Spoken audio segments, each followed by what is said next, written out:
A lot of times, Mad Dog, people look at things and like, you can have like 15 great years and somebody have a bad moment and they're willing to throw all of that away. I wasn't willing to throw that, the 2 months that Skip and we disagreed a lot. Sometimes I think things went over the line. Oh, I didn't know that. Yeah. I'm learning something. And so I didn't want that. And so I appreciate everything Skip had done for me, bringing me there, giving me an opportunity to show that I was just more than a football player. I could talk about more in the sports world than just football. So I wasn't willing to throw that away. Skip and I just needed to get into a room and talk, and calmer heads prevailed. All right, and is the relationship better now? We're great. We're great. Look, Skip and I, we don't have the type of relationship that Skip and Stephen A. had, because Skip and Stephen A. came from the same world. They had been both writers, both journalists. They're trained.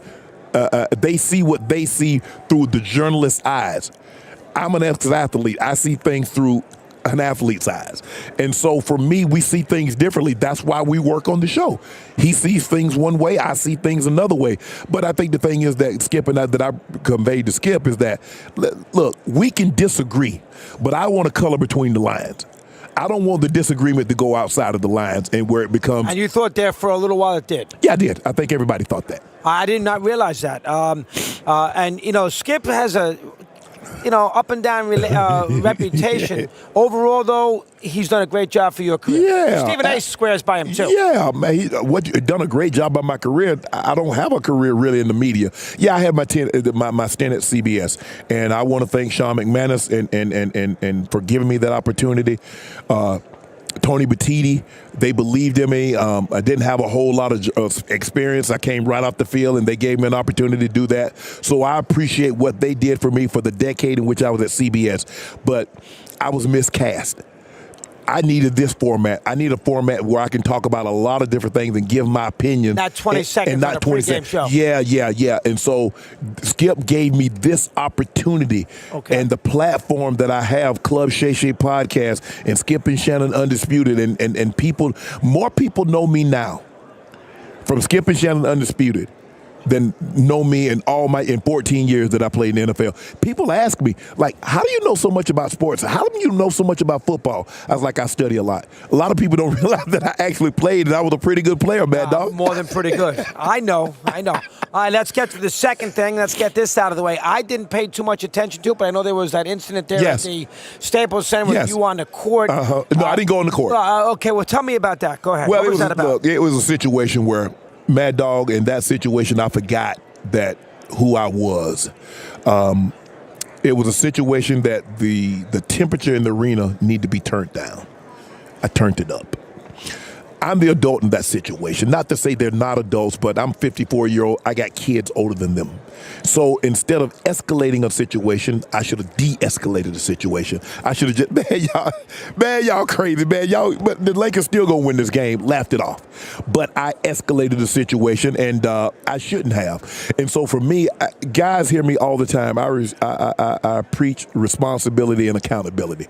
I took responsibility for what I had done. That was a player against the Lakers, right? Who was it? No, it was Dylan Brooks and I, and then Ja's dad came in like a good father should and defended his son. And so my thing was that once I realized what I had done, I didn't think the proper thing for me was to go on the social media and apologize.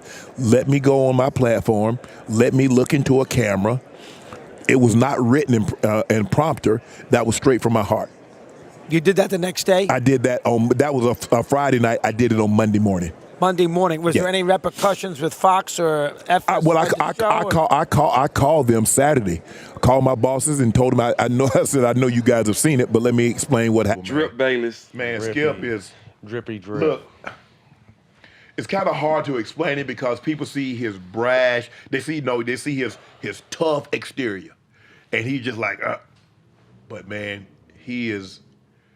I remember the first time I met Skip, and I'm looking at him, I'm like, damn, he's small. And I'm looking at him, and he's talking, we're in production, and he's saying some of the things. And I'm like, I heard him say those things on TV. Mm-hmm. He really believed that. He really believed that Bron ain't that good. When Skip left ESPN to come here, he wanted me to work with him. Mm-hmm. But Fox and FS1 they wanted another journalist guy because they said, okay, yes, Shannon can talk about football, but can he talk about other sports? Yeah. Because before me, all the guys that did this daily, if you look at all the other shows, they're all journalist background. Right. They've covered baseball, they've covered football, they've covered basketball, Olympics, and so forth and so on. So I was the first athlete to do a daily debate talk show that talked about other things other than the sport that they played. And it was like, well, Skip, we really think. Skip says, nope, I want him. Well, Skip, let's see. Skip says, no. Skip says, I don't want to interview with anybody. I don't want to do anything. I want him. That's the guy. I've done my homework on him. I know what everybody said about him, hard work. He'll put the work in. So Skip went to bat for me. It's big. Let's just say everybody wouldn't have done what Skip done. Everybody say they with you ain't with you. Because a lot of people, when they say, well, you know, we really want you to, like, okay, yeah. Well, I tried, but, they wanted to go in a different direction, so this is what we did. Skip says, I'm no. good. Yeah, Skip said, yeah, exactly. Yeah. And Skip says, nope, I want him. And so my job now is to make Skip right. To put the time in, to put the effort in, to put the work in, to study, to know what I'm talking about. So for me, man, I'm here because of Skip. I never wanted to live in L.A. I like it now. But I never wanted to live in L.A. Never thought, I never thought in a million years I would spend anything more than a day in L.A. Come visit, spend night and gone. I live in L.A. It's not my home. I'm like, man. And being on the show and being able to meet guys like yourself, athletes and other athletes and entertainers, man, this is great. This is the best job. Look. People don't understand how fun that shit is. It is. How fun it is. Because I look at it like, when we talk, we come on the show, I'm at the barbershop. Mine's the curse words. Yeah.